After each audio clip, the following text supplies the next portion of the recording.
What's up mga kabransis? Good afternoon sa inyong lahat. Good afternoon sa inyong lahat mga kabransis. Kumusta, how are you mga kabransis? Nandito na naman si Itanabas, no? Welcome back to my channel, Itanabas channel mga kabransis.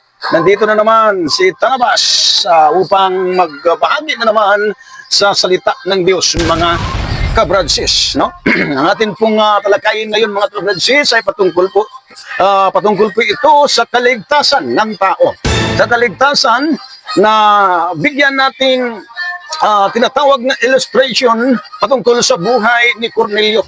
Kung ano talaga ang kailangan ng tao, mga kabransis. So bago po tayo mga kabransis magpatuloy, nais ko pong magbigay ng greeting sa atin pong mga kapatiran natin sa pananampalataya kay Kristo Jesus. Praise the Lord! Lulatin natin ang Diyos na buhay at lulatin natin ang ating Panginoong Jesus na tagapagligtas sa ating mga buhay, mga kabransis. Wala nang ibang makapagligtas.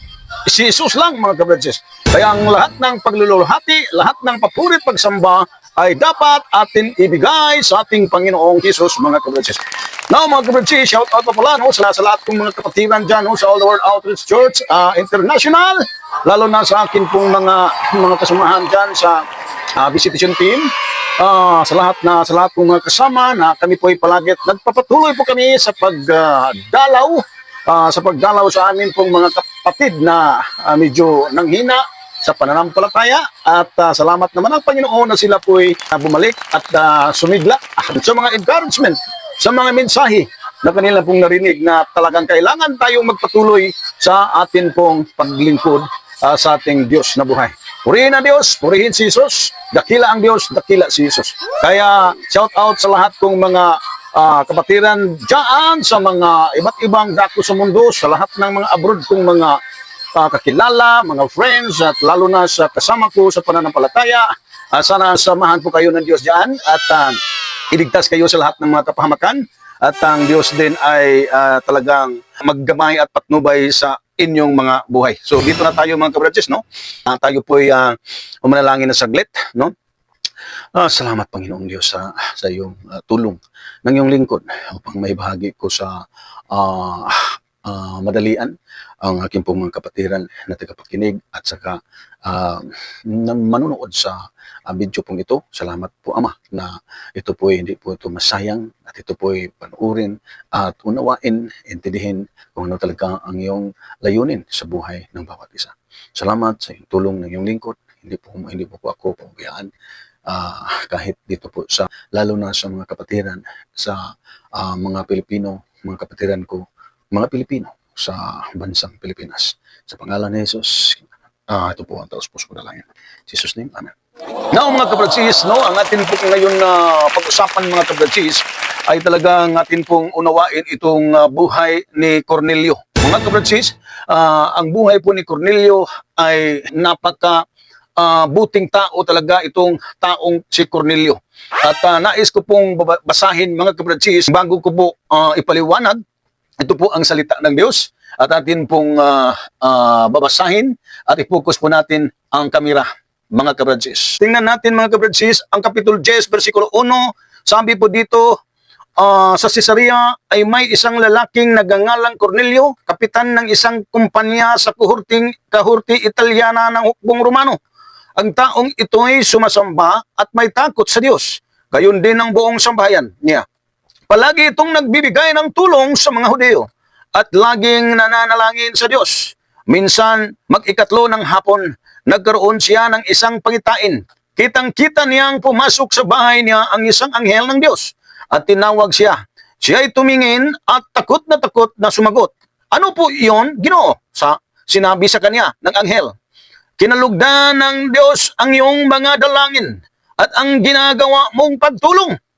Magsugo ka ngayon ng ilang katao sa Hupi upang sunduin ang isang tao ang ngalay Simon na tinatawag ding Pedro.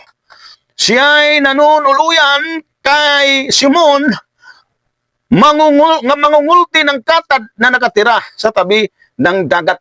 So dito mga kabransis, ito po si Cornelio, alang-alang sa inyong kaalaman, si Cornelio ay isang kapitan kapitan ng isang kumpanya sa kohorting Italyana ng hukbong Romano.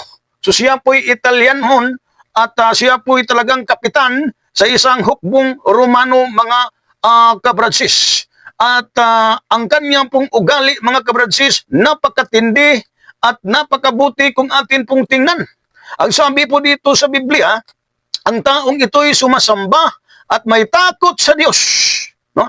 Siya po'y sumasamba at may takot sa Diyos. Ibig sabihin, mga kabradsis, ito pa palang si Cornelio ay kahit siya po'y kapitan ng mga sundalo, talagang siya po'y talagang kilalang kilala niya na mayroon talagang Diyos. At siya ay kumikilala na mayroong makapangyarihang Diyos. At ang kanyang buhay, mga kabradsis, siya po'y sumasamba at may takot sa Diyos. Siya po talaga may nagkaroon ng takot sa Diyos.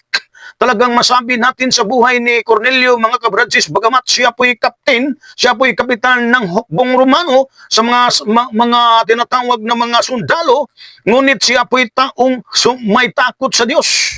No, bihira lang po ito, mga kabradsis, na ikaw po'y hintil, ikaw po'y tagalaing lugar, ngunit nakakakilala ka pala sa Diyos na ito pong Diyos lumikha sa lahat ng bagay sa mundo.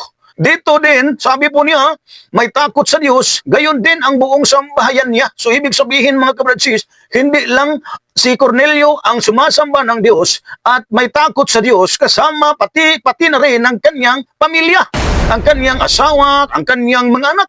Palagi itong nagbibigay daw ng tulong sa mga pulubi. Ito po ang sabi, nagbibigay ng tulong sa mga Hudyo at laging nananalangin sa Diyos. Hindi talagang bihira, talagang klaseng tao, isa kang hintil, tapos kapitan ka ng mga hukbong Romano, kapitan ka ng kasundaluhang hukbong Romano, tapos may ganito kang ugali na ikaw po'y nananalangin. No, ikaw po'y prayerful talaga sa Diyos. Ikaw po'y nananalangin sa Diyos, tapos nagbibigay ka pa ng tulong doon sa mga taong mahihirap. Bihira lang klaseng tao ito, mga kabradsis. Ngunit, mga kabradsis, may nagpakita sa kanya na isang anghel. Ito po, mga kabradsis. Kung ibig sabihin, mga kabradsis, ito pa palang kabutihan, ito pa palang tinatawag na righteous of Cornelio, mga kabradsis. Ito po'y napansin ng Diyos. At pinadalhan siya ng anghel para ipaalam ni Cornelio na kailangan niyang itong si Simon Pedro, mga kabradsis. No? Sabi po dito sa versikulo 4, mga kabradsis, or versikulo 3, minsan mag-ikatlo ng hapon, nagkaroon siya ng isang pangitain. Kitang-kita niya ang pumasok sa bahay niya ang isang anghel ng Diyos. So ibig sabihin, mga kabradsis, may anghel na inutusan ang Diyos para puntahan si Cornelio at tapos pagsabihan si Cornelio na mayroon siyang kailangang gawin, na ang gawin ni Cornelio ay ito talagang ipakuha niya itong si Simon Pedro, mga kabradsis. Ito po, mga kabradsis, o kailangan pa pala ng Cornelio. So ibig sabihin, mga kabradsis, magkinalugdan ang ginagawa ng kabutihan ng Cornelio. But ano ba ang objectives? Ano ba ang layunin ng Diyos? Bakit ipakuha si Pedro, si Simon Pedro, mga kabradsis? Direkta po tayong magbasa dito sa Kapitulo 11, versikulo 13 hanggang 14, mga kabradsis. Ito po'y kadugtong sa istorya ni Cornelio. Dito, sa 13, sinalaysay niya sa amin na nakakita siya ng isang anghel na nakatayo sa loob ng kanyang bahay. At sinabi sa kanya, magpasugo ka sa hupi at ipasundo mo si Simon na tinatawag ding Pedro. Versikulo 14, sasabihin niya sa iyo ang tungkol sa ikaliligtas mo at ng iyong sambahayan. Ito, mga kabradsis, ang napagkahalagang punto na kailangan nating maunawaan. Lalo na sa mga taong naniniwala sa kanyang sarili na siya po'y magsabi sa kanyang sarili na siya ay isang taong mabuti, siya ay taong matuwid na tao, hindi na niya kailangan pa na mayroon pang magturo sa kanya ng mga kabutihan, hindi na kailangan na mayroong magturo sa kanya patungkol sa Diyos. Kaya, mga kabradsis, napakahalagang mensahe po ito sa mga taong self-righteous. Kasi marami sa ating mundo na nag-isip sa kanilang mga sarili na hindi na nila kailangan pang payuhan dahil mayroon sila tinatawag na self-righteous witness, mga kabransis. Dito, mga kabransis, makilala natin ang estado sa buhay ni Cornelio. Si Cornelio, mga kabransis, mayroong posisyon bilang isang captain sa hukbong Romano. Hindi po talaga siya ultimong tao, kundi siya po'y isang tao na muno ng isang hukbong sundalo ng mga Romano, mga kabransis. Kaya, mga kabransis, kailangan nating maunawaan ang sitwasyon sa buhay ni Cornelio. Mga kabransis, bakit ba si Cornelio kailangan pa niya na ipakuha si Simon na tinatawag ding Pedro? Bakit ipakuha si Simon? Dahil, mga kabransis, si Simon Pedro ay mayroon pong sasabihin doon po kay Cornelio para sa ikaliligtas ni Cornelio at sa kaniyang pamilya. Kaya, mga kabransis, yung mga ginagawa ni Cornelio na siya po'y sumasamba ng Diyos, siya po'y may takot sa Diyos, siya po'y nagbibigay ng mga alms or mga tinatawag na limos sa mga pulubi, at siya po'y nananalangin. Siya po'y napaka-prayerful na tao kahit siya sundalo. Yung ginagawa niyang credential na bilang taong mabuti, hindi po ito nagiging lisensya para po siya ay maligtas. Hindi po nakakaligtas ang ginagawang righteousness ni Cornelio, mga kabransis. At may pinayuhan siya ng anghel ng Diyos dahil ang Diyos po'y nagpasugo talaga ng anghel patungo kay Cornelio. Nasabi ng isang anghel, nag-utos ang anghel na Cornelio, ipakuha mo, ipasundo mo si Simon na tinatawag ding Pedro. Bakit? Ano bang layunin, mga kabransis? Versikulo 14. Sasabihin niya sa iyo ang tungkol sa ikaliligtas mo at ng iyong sambahayan. Yun, mga kabransis. May sasabihin pa pala patungkol sa ikaliligtas ni Cornelio at sa kaniyang pamilya. Hindi pa pala enough. It is not enough na ikaw pa'y gumagawa ka ng mabuti, nagbibigay ka ng tulong sa mga pulubi, tapos nananalangin ka araw-araw, tapos sumasamba ka, may takot ka sa Diyos. Hindi pa pala license yun para ikaw pa'y maligtas, para ikaw pa'y makapunta sa lugar ng kaligtasan. Mayroon pong require ang Diyos, mga kabransis, dahil hindi walang bisa ang gagawin ng taong self-righteousness kung hindi mo ito sundin ang proseso na kailangan mo talaga ang taong magsabi sa iyo patungkol sa kaligtasan. Itong si Cornelio, mga kabransis, hindi po talaga siya exempted. Siya po'y inutusan ng anghel, ipakuha mo si Pedro. Sino ba ito si Pedro, mga kabransis? Alang-alang sa iyong kaalaman, lalo na sa mga Roman Catholic Church members, tandaan ninyo ng maigi dahil marami sa inyo dyan na ang akala ninyo kayo po'y righteous na at kayo po'y gumagawa ng mabuti at ayaw nyo nang makinig sa mga ngaral, ayaw nyo nang makinig sa nagtuturo sa Biblia. Ito po si Pedro, mga kabransis, ay isang apostol ng Panginoong Hesus. Si Pedro, mga kabransis, na ipakuha ni Cornelio doon sa Hupi, siya po'y may informasyon patungkol ni Jesus, kung saan si Jesus lang ang tagapagligtas. At si Jesus din ang ituturo ni Pedro doon po kay Cornelio. Kaya, mga kabransis, walang bisa ang gagawin mo patungkol sa mabuting gawa, gumagawa ka ng mabuti, tapos hindi ka na lang makinig sa salita patungkol ni Kristo, patungkol sa kaligtasan sa pamamagitan ni Jesus. Walang bisa yung gagawin mo dahil yun ang self-righteous ng tao na hindi talaga walang silbi sa harapan ng Diyos, mga kabransis. Yun, mga kabransis, no? Na atin pong naipaliwanag, mga kabransis, ang patungkol po talaga ni Cornelio.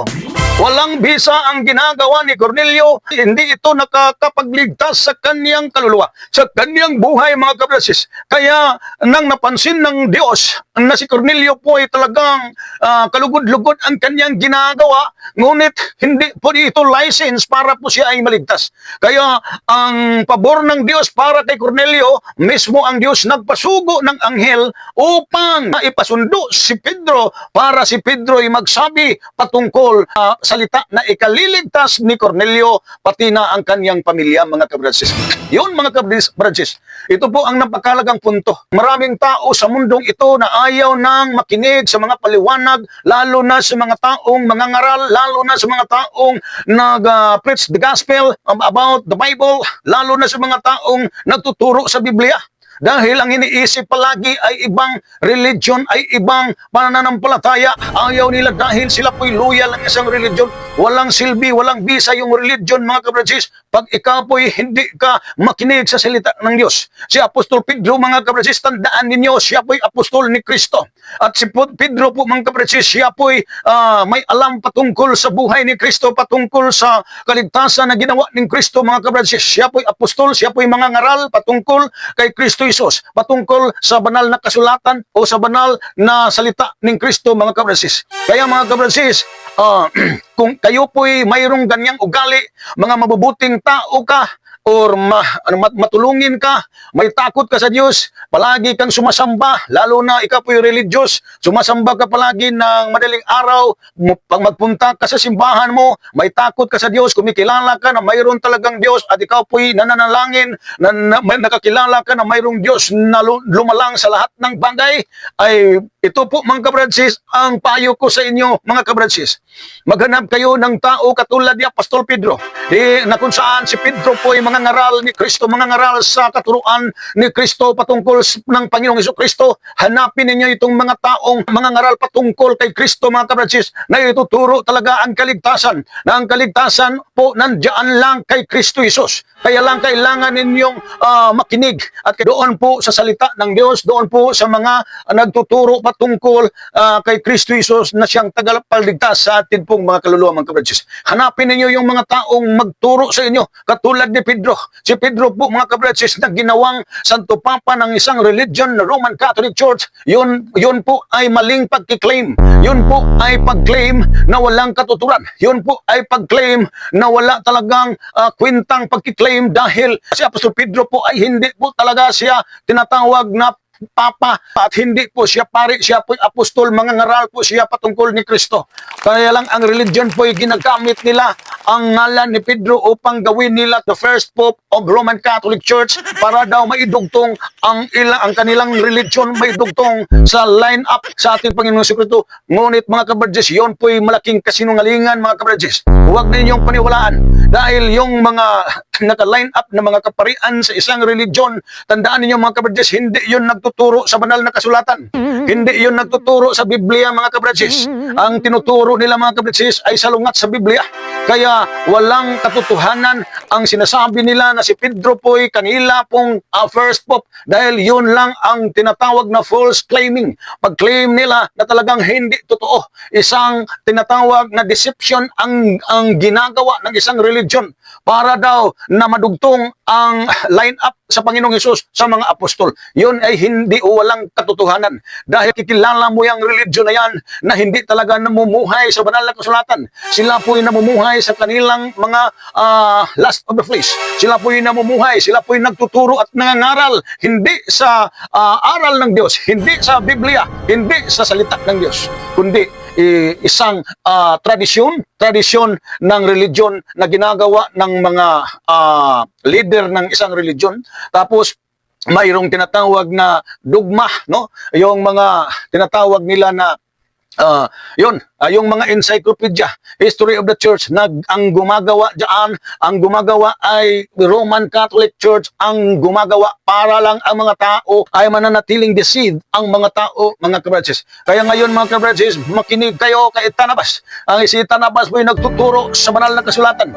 At Itanabas po'y takot na magturo ng kasinungalingan dahil ang tayo pong lahat ay haharap sa hukuman ni Kristo, mga kabradsis. Kaya, mga kabradsis, tandaan ninyo ng maigi, kailangan ninyo ang salita ng Diyos, kailangan ninyo ang mga ngaral nagtuturo sa Biblia katulad ni Pedro. Dahil na kung saan si Cornelio po'y pinayuhan ng anghel dahil pagkuha si Pedro. Si Pedro po'y isang mga ngaral sa banal na kasulatan. Mga ngaral po siya sa Ebanghelyo ni Kristo. Hindi po siya totoong papa daw ng isang religion dahil hindi po apostol si Pedro sa isang religion. Apostol siya ni Kristo at siya po'y nangangaral ayon sa kalooban ng Kristo, ayon sa Ebanghelyo ng ating Panginoong Jesucristo.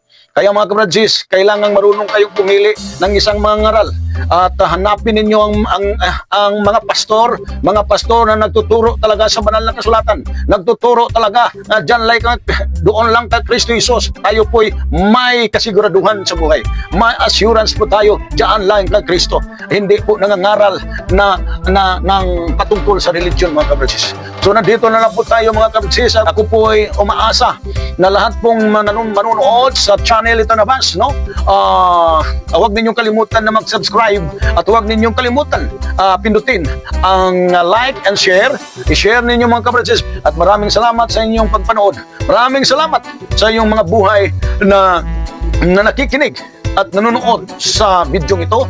Kayo po'y pagpalain ng Diyos at hindi po kayo iiwan ng Diyos at hindi po kayo pababayaan ng Diyos. Ang Diyos ay laging tapat sa kanyang mga pangako. Pagpalain kayo ng Diyos at salamat. Thanks for watching mga kabradsis. God bless. To God all be the glory. Purihin ang Diyos. Purihin si Jesus. Luwalhatiin ang Diyos at luwalhatiin ang ating Panginoong Jesus.